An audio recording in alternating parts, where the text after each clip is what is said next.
जय गुरु जी संगत जी।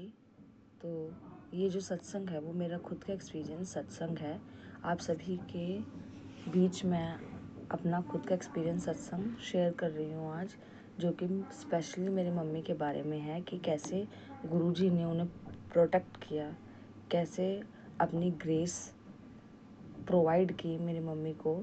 उन सब के बारे में मैं आपको इस सत्संग में बताने जा रही हूँ। उससे भी पहले सबसे पहले मंत्र जाप करेंगे संगत जी। ओम नमः शिवाय, शिव जी सदा सहाय। ओम नमः शिवाय, गुरु जी सदा सहाय। 7 बार मंत्र जाप करेंगे संगत जी। ओम नमः शिवाय, शिव जी सदा सहाय।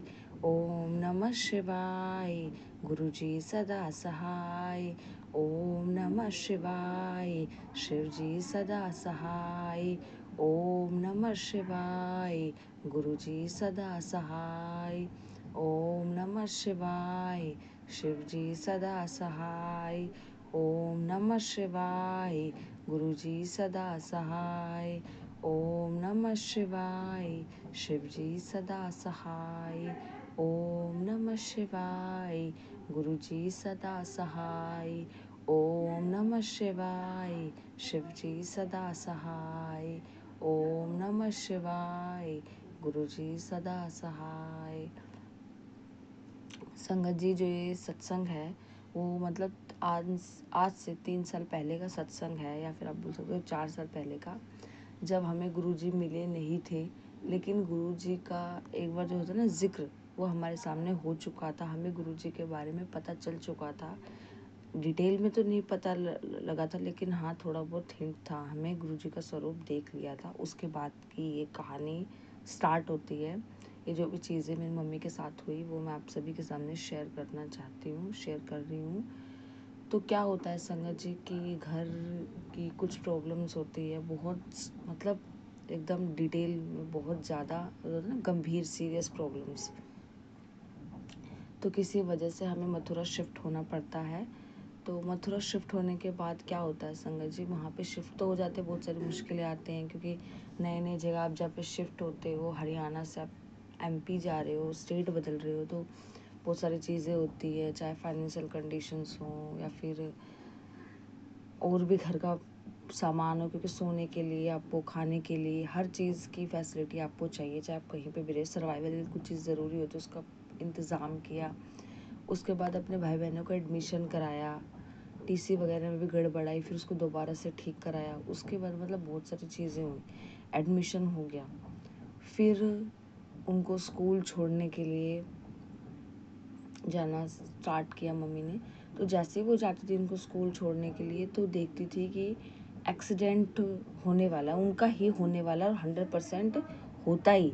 लेकिन उनका एक्सीडेंट होता नहीं था, क्योंकि गाड़ियाँ जो थी वो आपस में टकरा जाती थी एक दूसरे के आपस। मतलब टकराना तो मेरी मम्मी से था, लेकिन जो गाड़ियाँ थी जिसके बीच मेरी मम्मी खड़ी होती थी, वो जो गाड़ियाँ थी वो आपस में टकराती थी। और ऐसे मेरी मम्मी का ऐसे मेरी मम्मी का जो कष्ट था वो गुरुजी ने टाल दिया। हमें तो पता नहीं था गुरुजी के बारे में, हम शुक्राना करते थे, ना गुरुजी के बारे में पता था। लेकिन गुरुजी थे तब भी हमारे साथ, और अब भी हैं, और हमेशा रहेंगे। ऐसा मैं क्यों बोल रही हूँ, क्योंकि ना तो हम किसी के पास जाते थे, ना हम किसी को जानते थे। तो गुरुजी थे जिन्होंने मेरी मम्मी को संभाला, थामा, क्योंकि मेरे पापा की जो तबीयत थी वो ख़राब होती थी। मेरी मम्मी थी जो हमें संभाल रही थी, सारी चीज़ें हम सब भाई बहनों की करती थी। अगर वो उनको कुछ होता तो हम सबका क्या होता। तो गुरुजी ने हम सबको अनाथ होने से बचाया, और एक बार नहीं कई बार बताया। मैं आपको सत्संग में बताऊंगी आगे, क्योंकि एक ही सत्संग में सब कुछ पॉसिबल नहीं है। एक बार नहीं बहुत बार, इतनी बार बचाया कि मैं आप सबको बता नहीं सकती हूँ। और मैं गुरुजी की थैंकफुल हूँ कि उन्होंने मेरे फैमिली को, मेरे भाई बहनों को प्रोटेक्ट किया, सेवियर बने वो हमारे लिए, सब कुछ बने। दुनिया में जितनी भी चीज़ें होती हैं वो सब कुछ, हर रिश्ते, हर रिश्तेदारी, हर खुशी, सब कुछ वो हमारे लिए बन गए। सिर्फ हमें सेटिस्फेक्शन हो, इसलिए पूरी फैमिली को संभाला। उसके लिए मैं गुरुजी का अनंतम शुक्राना करती हूँ।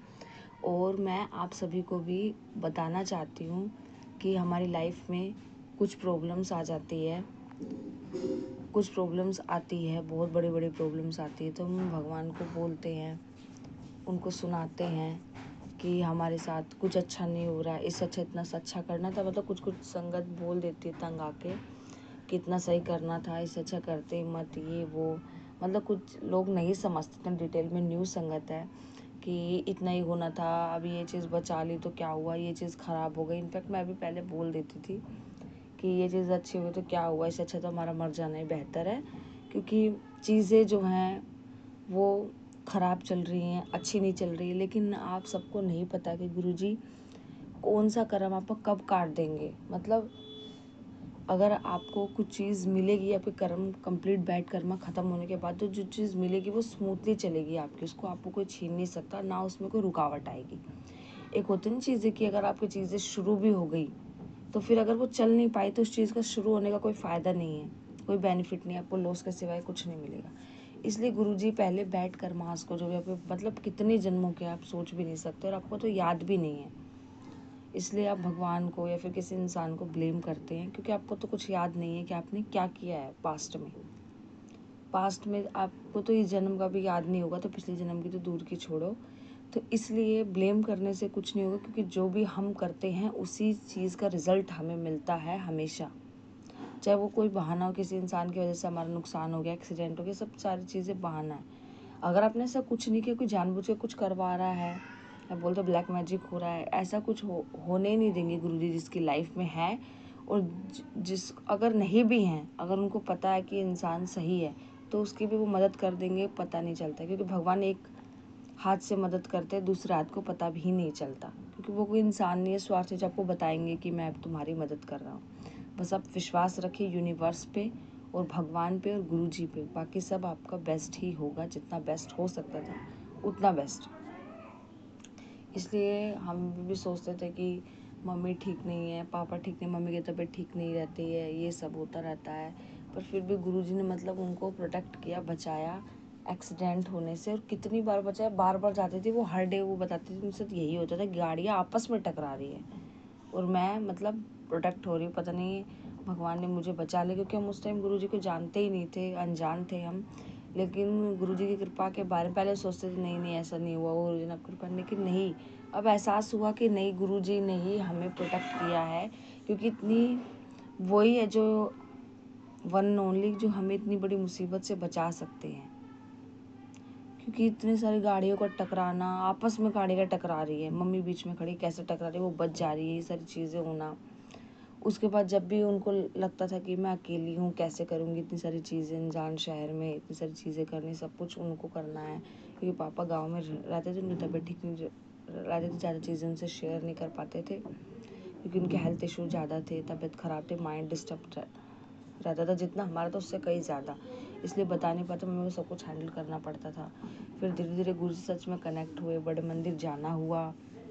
उसके बाद क्या हुआ कि जो बटरफ्लाई थी वो मेरी मम्मी के हाथ पे आके बैठती थी, मतलब बिल्कुल कलाई होती ना, वहाँ पे बैठती थी और मम्मी को रियलाइज़ कराती थी, गुरुजी रियलाइज़ कराते थे कि मैं हमेशा तुम्हारे साथ हूँ, तुम अकेले नहीं हो।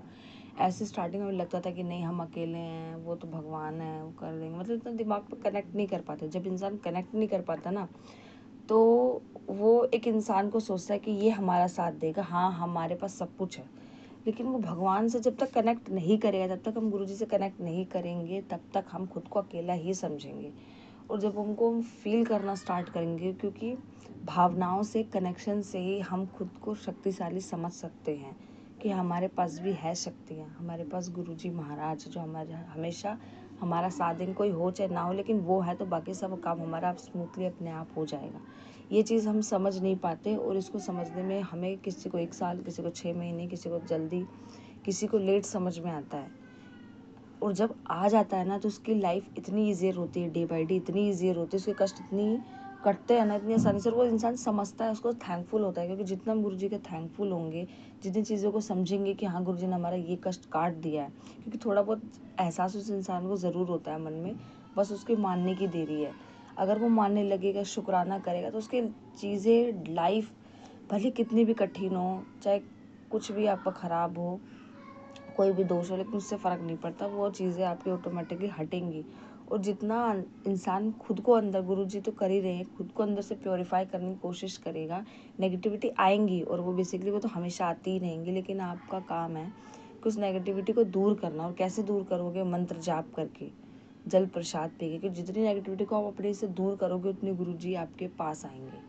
जितना छल कपट मन में कम रखेंगे, कम नहीं मतलब रखना ही नहीं है, जितना झूठ कम बोलेंगे, झूठ तो चलो इंसान बोलता है, कोई भलाई छुपी हो तो बात अलग है, लेकिन जितना आप छल कपट, दूसरों के बारे में बुराई, दूसरों के बारे में नेगेटिव, अगर आपने उसके लिए, किसी इंसान ने आपके लिए बुरा किया है तो मुझे पता है कि उसके लिए बुरे शब्द मन में आते हैं, लेकिन आपको कोशिश करनी कि वो चीज़ ना आए।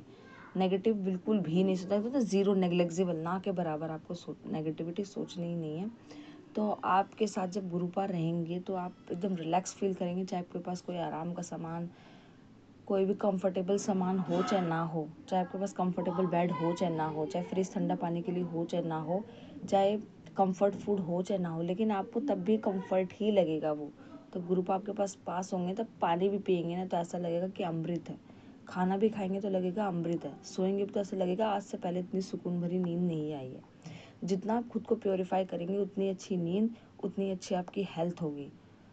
तो मैं आप सभी को यही बताना चाहती हूँ कि बुराई करने से, या किसी ने आपके साथ बुरा किया लेकिन आपको नहीं पता आपको कौन सा कर्म कटा है, इसलिए आप उसको बुरा बोल के, उसके बारे में कुछ सोच कर आप अपने कर्मा को कटने से रोकते हो, और अपनी जो खुशियां हैं उसको भी आने से आप रोक रहे हो। रोकने वाले भी आप ही मत बनिए। इसलिए प्लीज़ किसी को कुछ मत बोलिए। अगर आपको कुछ दुख भी है, मन में कुछ आ रहा है, तब गुरु पास से बोलिए और बात को वहीं पे ख़त्म करिए। क्योंकि इतने ज़्यादा आपके अग्रेसिव होना, गुस्सा करना या उसके बारे में बुरा भला बोलना, तो आप बैठकर अपने कर्मास को कटने ही नहीं दोगे। जब तक वो कटेंगे नहीं तो फिर वो किसी और लॉस में कटेगा। तो इससे अच्छा है कोई आपके बारे में बोल के वो चीज़ हट जा रही है, कट जा रही है, तो बेहतर समझिए कि आपका कोई बड़ा लॉस नहीं हुआ। क्योंकि उससे बड़ा लॉस आपको नहीं पता क्या हो सकता था, और गुरुजी ने कितने बड़े लॉस से आपको बचा लिया, आप कुछ नहीं जानते। और ना ही मैं जानती हूँ कि मेरी लाइफ में कितने बड़े लॉसेस से गुरुपा ने बचाया। मेरी मम्मी को बचा लिया, और भी बहुत सारे सामान का नुकसान होता था, हमारे भाई बहन झगड़ा करते थे, ऐसा लगता था कितनी बेइज्जती करा रहे हैं, कैसे बच्चे हैं ये, सबके बच्चे ऐसे नहीं हैं। पर हमें नहीं पता हमारी कर्मास क्या है, जो अब हम समझे। पहले बोलते थे क्या हो रहा है, सबकी फैमिली नॉर्मल है, हमारे साथ ऐसा क्यों होता है, लेकिन हमें नहीं पता कितने बड़े लॉस से हमें गुरुपा ने बचा लिया। अगर हमारी कोई गलती नहीं होगी तो गुरुपा एक खरोच होता है ना, कट, मामूली से कट होता है जो पिंच ऑफ कट, वो भी नहीं लगने देंगे। जब गलती होगी तभी कुछ होगा, वरना कुछ नहीं होगा। कभी कभी बच्चे झगड़ा करते हैं, माइंड को डिस्टर्ब करते हैं, काफ़ी फिर 1-1 घंटे तक जिद करते हैं, चीज़ को डिस्टर्ब करते हैं, कोई काम नहीं करने देते, तो वो भी आपका कर्मा ही कट रहे हैं, उसके भी और आपके भी। क्योंकि टाइम आपका भी लग रहा है, किसी चीज़ में आपका माइंड थोड़ा सा ख़राब हो रहा है, तो वो कर्मा कट गई। गुरु जी का शुक्राना करिए कि इससे बड़ा कुछ नहीं हुआ। और ज़्यादा भी कुछ बच्चे झगड़ा करते हैं या फिर शोर शराबा करते हैं तो आप मंत्र जाप करिए। बस एक ही ऑप्शन जो आप शांति से कर सकते हैं, जो कि है मंत्र जाप। आप करिए, वो भी सामने वाला रिलैक्स होगा और आप भी रिलैक्स होंगे। जल प्रसाद छीटिए, पिए। और कभी अब जल प्रसाद पीने से आपको लग रहा है कि तबीयत ज़्यादा ख़राब हो रही है, आराम नहीं, लेकिन जो गुरु जी के चरणों में घी जो होता है वो लगाइए, और फिर मालिश करिए जहाँ पे आपको पेन हो रहा है। घर में किसी को भी हो रहा है या फिर आपको हो रहा है तो मालिश करिए, यकीन से, पूरे विश्वास से। आपको ये आपका दर्द चला जाएगा और फिर वापस भी नहीं आ पाएगा। बहुत रेयर चांस है जो आएगा, लेकिन नहीं आएगा। घी मसल के आप रख लीजिए किसी डब्बे में, इन केस हो के आप ना कर पाए, नहा धो के ना कर पाए कुछ, तो आप रख लीजिए उसको अलग बर्तन में। फिर आप लगाते रहिए, आपको रिलीफ मिलता रहेगा। और तब तक के लिए सत्संग में बने रहिए। और भी बहुत सारे सत्संग हैं जो मैं आपको अगले सत्संग में शेयर करूंगी। तब तक के लिए जय गुरु जी, धन धन गुरु जी, वाह वाह गुरु जी। संगत जी, अगर आपको अपना कोई सत्संग शेयर करना चाहते हैं तो डिस्क्रिप्शन बॉक्स में व्हाट्सएप नंबर दिया हुआ है, वहाँ आप वहाँ पर सेंड कर सकते हैं। जय गुरु जी।